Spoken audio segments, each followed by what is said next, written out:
Hey guys, today I'm going to be making a video about what you need to wear as a race car driver. What you wear as a driver is very, very important. Driving a race car is inherently, it's quite dangerous. You have the risk of catching on fire, crashing, huge G-forces if you crash, which could snap your neck. It could be very painful. So it's very important what you wear. Now you have many, many types of selections on what you want to wear, designs, colors, manufacturers, and these are a couple of the options that I've chosen, and I'm going to show you them today. So let's start down here. What you need to wear on your feet, these are Sparco Skid racing shoes. Now racing shoes, you might be like, why can't you just wear Nike sneakers? Racing shoes have very, very, very thin soles, right? You can see that. There's just a thin margin, so it's like you're almost wearing socks when you're driving this car. You just have so much connection to the pedals. They're very thin, they're very light, they are breathable.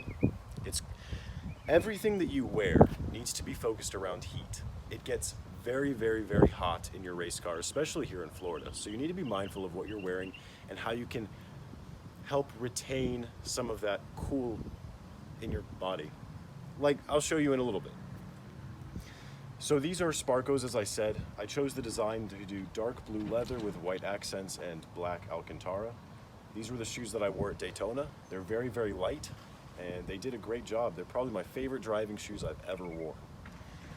So safety, as I said, is very, very important. So pretty much all of the equipment that you're going to see is fireproof. The shoes, the socks, the suit, the gloves, the balaclava, and pretty much the helmet. Everything that you're going to be wearing is fire retardant, which means it's going to be heavier, which means you're going to be hotter. So you've got the shoes, then you need to be wearing fireproof racing socks. Yeah, you might be surprised. I was too, but yeah, anything to not catch on fire at this point. Now, being cool is inevitably a large part of racing in Florida, and this is where this comes in. This is my cooling shirt system. This is what I wear under the shirt along with my compression shorts. And you have a cooler in the car that I showed you in the tour of the race car that you plug in here, and it's going to pump ice cold water all through your shirt, and it's going to recirculate it all over your body. While it's not going to keep you're not going to be chilly, it's going to be a nice refresher from being in a 120-degree car. So it's very important that you have that. It can get so hot, and the fumes, and you need some fresh, cool system running through your suit. It's important that you wear it. You want to stay conscious and you want to stay focused, and if you're sweating your balls off and it's really, really hot, it can become a challenge. So this is very important. Now moving over, these are a couple of my favorite pieces of equipment here. These are OMP 1S racing gloves. Now, I love the orange design as it matches perfectly with the car. These are fireproof, and they are quite thick. They're quite heavy to wear, but once you have them on, they provide great mobility, and they're very comfortable. As you can see that they have a lot of, I'd say, traction on the inside of this glove, which is going to help you when you're shifting or you're holding on the wheel. There's going to be no hand slip, which is very, very important. So you have the gloves, you have the cooling shirt, and you have the socks and shoes. Now it's time for the main piece de resistance, which is the racing suit. Now the racing suit, every driver has their own thing, their own designs, their own colors. Mine are blue and orange, obviously. So lucky enough, we were sent orange and black gloves and a dark blue with bright, like turquoise grabber blue accents. So this suit is completely fireproof. It's an OMP First Evo, and it is absolutely lovely. Now, the one problem that can come with wearing a fireproof suit in Florida is that it's very, very heavy, okay? So if you're going to be wearing one of these, it's going to be necessary for you to be wearing a cooling system, or else it's going to be too much heat, which, that's just part of the life of racing in Florida.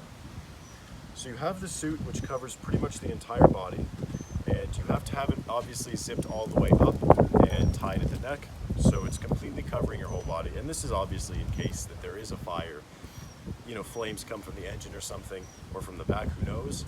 This will protect you, okay? Moving up to the neck and above, This is my balaclava, also fireproof. This is what you wear over your head and under your helmet. It's a bit of a soft barrier between the helmet and your head, your hair, all that. So this is, yeah, this is nice.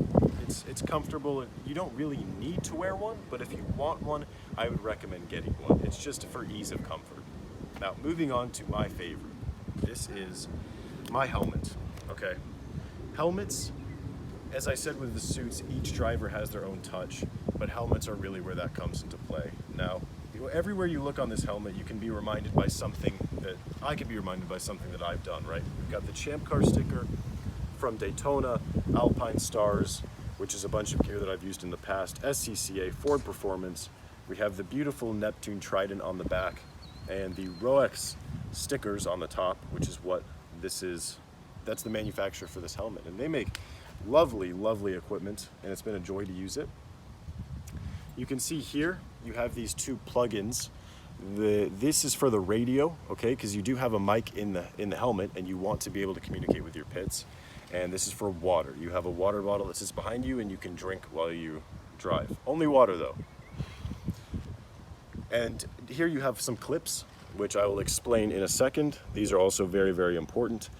And as you can see, every helmet's very different, but mine has been equipped with this kind of backwards snorkel design going here. So what this is the AC plug in the Mustang, which is just a real fresh air blower. You plug that into the back here, and it's going to be somewhat recirculating some fresh, cooler air in your helmet. So you're not dealing with fumes and hot air all the time. Specifically because when you're driving, your face will sweat a lot, and you can start dripping it into your eyes, and it can be a challenge. So you want to be able to get some cool areas on your face. That's important. Now below the helmet, this is the Hans device, and this sits on your shoulders, okay? And you can see these clips on both sides. They're what clip onto the sides of your helmets. This piece of equipment was designed after a very tragic, fatal accident in NASCAR, I believe. I think it was Dale Earnhardt, I think. And he crashed going extremely fast. And when you're going 150 to 0 in less than a second, it's just, you're so strapped in, right? You're gonna be held in place, but your neck in theory isn't, and it's just going to snap forward and probably be the end of your racing career. So this piece of equipment was designed to hold your helmet in place so that if you do crash and you experience a load of G-forces, it will hold your neck from basically going too far forward and giving you serious whiplash or breaking it. This is probably the most important piece of equipment here. All of this stuff is this and this are by far the most important, and you can get some of these that are made of carbon fiber. This one is some type of carbon solution. It's very, very light, and you barely even feel it on your shoulders, but it is probably the most important piece of equipment that you could have on your outfit. So that's pretty much it. There's definitely a lot to keep track of, but it's nice to be able to take your own little designs and really make it who you are. So you can see the orange and the blue and the traditional helmet colors.